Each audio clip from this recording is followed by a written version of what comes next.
Hi, my name is Barbara Gray from Claritystamp here in the UK, and welcome to YouTube Tuesday. Today I want to throw a light on our masks. In particular, there's a new one that I really am excited about and I want to show you. Let me just give you an idea of what I'm talking about. We've put together a new woodland set for you. They are reusable and you will recognise a couple of these, but the thing is that it never hurts to have a second hill mask. So in this set, we've got the hill mask, we've got the little moons, which are great for landscapes, we've got the clouds, we've got the forest one, which is beautiful, and now we've got this new one, which is the deer. And I want to highlight the deer one because it's different in that it's a two-parter. And I'll show you how it works.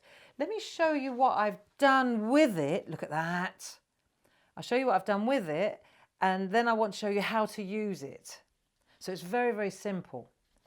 So we'll take the mask, we'll put these to one side, and then what we need first of all is to decide which scrap we're going to use. So I've got loads of different scrap. Hang on, I'm going to lose my little doobry there. I've got loads of different scrap. Any of this will do the job beautifully. It's just where I've rolled the brayer off, or I've got alcohol ink, or anything like this will do a fantastic job. But I'm going to go, I think I'm going to go with this one just because it's the least likely candidate, isn't it? And then you'll see exactly how it works. So what we're going to do is decide whereabouts we want to load the picture. I reckon about here. So let's have a look. This is how this works. What I need to do is put, you'll see now, I'm going to put the land or the ground in place first. So I peel that off, you'll see. I could put the sky in, couldn't I? But I'm going to put the land in. So I need to cover up the sky. That's how a mask works. And then I'm going to just decide where I want to place my mask. I'm going to say about there. I reckon that'll be delightful. This is a real how to do this rather than a finished project. So let me show you now. Let's take, for example, I've got brown and I've got potting soil and orange blossom.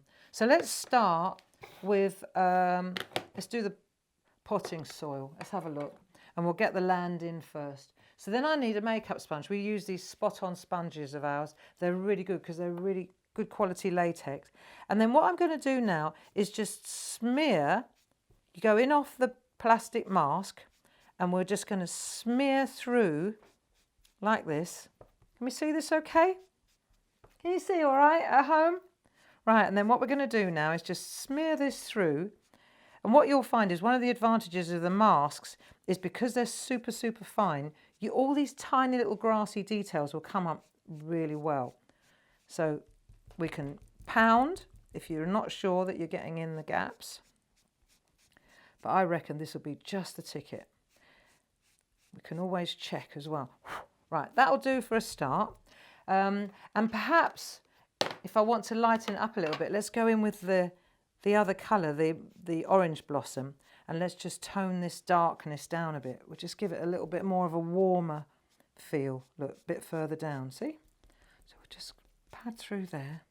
I reckon that'll do the job. Okay, so let's have a look. Let's take this away first. Let's just have a little peep first before we pull it away. Oh yeah, there we are. So we'll just gently, we don't want to tear it. It does tear if you rip at it. Right, that'll do to start with. And then I'll just take this and I'm going to put this back. So again, just to reiterate, what we've got here is two masks. We've got the one where I can introduce the land, and then we've got this one. Look, I'll show you just so that you understand. I can take this one out and then I can use this and put the sky in if I wanted to do a sunset or a beautiful sunrise. So those are the two there. Now, here's the top one. This is, again, what I want to do now. Let's go back to the one that I did earlier. I want to add these guys, don't I? So, in effect, what I'm going to need is this bit again. So move that out of the way. This is really, really straightforward once you get the idea. What I'm going to do, because these are also individual, this is the best part. These are also individual masks. right? Let's put it down again. I want to show you something else. See Lisa at work, she's brilliant. What she's done is, the line here, she's given you the line. It's not a cut line, it's just a printed line. And you'll see in a minute, this is ingenious for if you want to lay them out, all the family, all the stags. Hang on, let me get him out of the way. If you want to put all the stags and deer and fawn and Bambi and his dad, everybody in the picture, this is a really easy way to do it. So we'll take these ones now. Now watch. You see the line on the mask? I'm going to stand up for this bit. When I come in over the top, it sits exactly, just hold it there, and then it just lines up exactly. I'm just looking at this little bit here and that little bit there, and then I'll just a little bit of alignment, like so. There we go. And then let me just turn this over and see if I've got it down. Right, it's only a bit of copy paper, isn't it? It's not. Right, let me just get this right so that I don't tear it or anything. Right, that's better. Had a little bit of a bubble on the stag's antler. Right, so now they're in place, and now we'll put them in. So let's just sit down again. Dead easy. Again, we're going to use our makeup sponge, and this time I think I'll go in with the orange one, with the orange blossom, just for a bit of contrast to start with. So let's lay down a colour. Now you'll notice now what I'm doing, instead of smearing, if you like, I'm pounding. And the reason for that is because I don't want to get caught, if I start smearing, I don't want to get caught up in the delicate antlers. I mean, I think this is quite astounding. And what I want to do as well is make sure that I don't come over the mask line. I mean, I could put a bit of copy paper there, couldn't I, to stop that happening. So let me just gently, if I'm going to smear, I've got to smear down, not up. Right, so that's the first colour in, that lovely orange blossom. This is going to look great. And then I'll turn my sponge round. I think what I like about masks as well is that you don't know what you're going to get until the big reveal at the end. But it's really simple. Now, let's not overcook it. You can always add it, but you can't take it away. So now I'm just going to add a little bit of shade. Let's have a look here. The darker they are, the more they'll jump out from the background. And this background is actually quite a vibrant one, isn't it? It's quite dark to start with all that blue as well. So we may have to add a bit more depth just to make sure that we get the silhouette right. Let's have a look, I reckon. Nice bit of light and shade is okay too. Should we see? That's not hard though, is it? Look. Then we'll just smear that through there gently.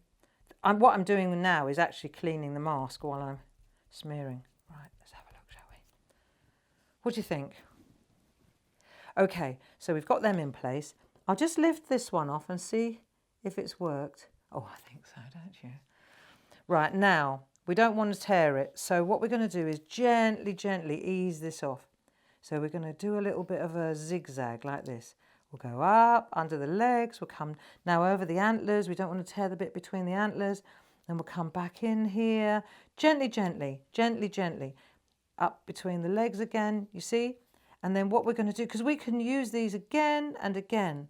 Look, isn't this beautiful? And if they're not completely defined, that's great, because it's more like misty, you know, like Lord of the Glen. Let's have a look. Let's just lift this up. It's worth taking your time to do this and not tearing the mask, obviously, because then you can use it again and again and again. But I think this is pretty spectacular. There we go, and off. How about that? Isn't that beautiful?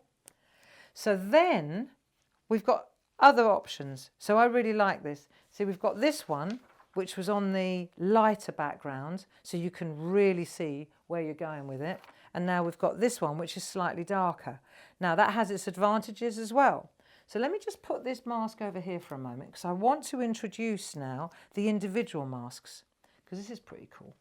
Yeah, so if I wanted to just spot, let's say I wanted to put him on his own, then I would just put, I could put him where I want. It's not mandatory to stick him on the top of the hill. He can come down here if I just isolate the mask, don't I? Similarly, now, for example, if I want to add a moon, I'm going to take this guy because I want to add a moon, but I want to isolate his antlers. So, because the moon's going to be behind his antlers. So now what I've got to do, this takes a little bit of time. Right, just talk among yourselves for a minute while I get these. Position is everything with this one. Excuse my head. Oh, I had it then. Have I got it? Good enough. I think that's it. Okay, there we are, look. So now we've covered him up. And what I want to do now is introduce a moon. So you'll see, if you see this one, see behind his antlers, I've put another mask, haven't I? Just to create that whiteness. It's just very subtle. So now what we need is these moons. So these are other masks. These are moon masks.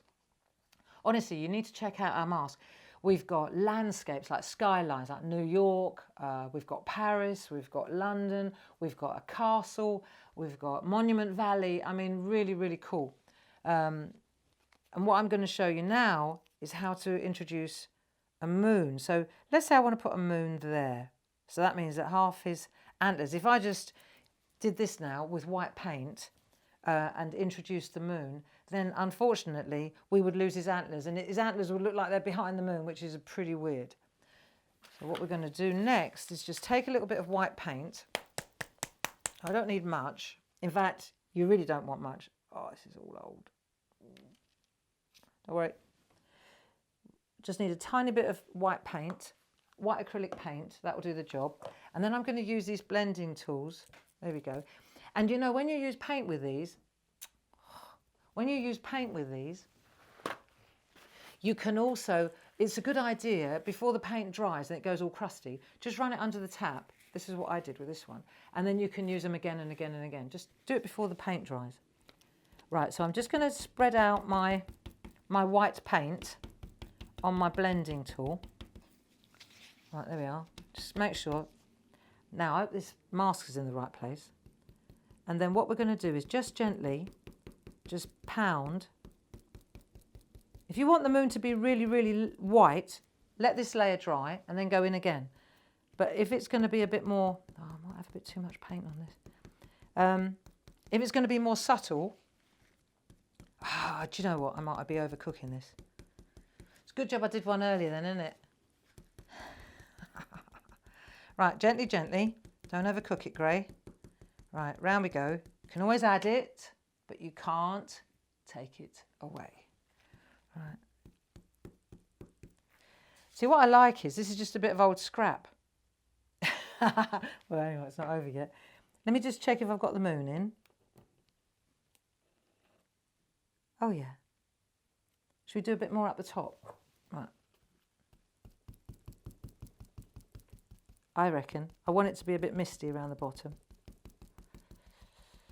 Okay, that'll do. It's taking too long. We'll lift this off and we'll put this back on its home base because we can use that a lot of times, many, many times, that one. That'll do. Now let's see if I had my antler mask in the right place. I just peel this off gently. And there it is. Ta-da! Isn't that great? I'm glad that worked. I love it when it works. So have a look at this. This is really nice. It's really nice. Let me just put my little mask back. In a minute, I'll put all these back on their home base. And then I can use them again and again and again.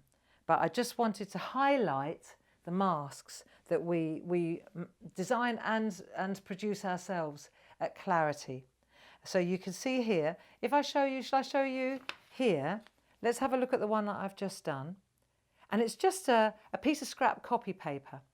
I don't know yet whether I want to I don't know whether I want to put these on mount board and frame them. I don't know if I want to cut them back and make cards out of them.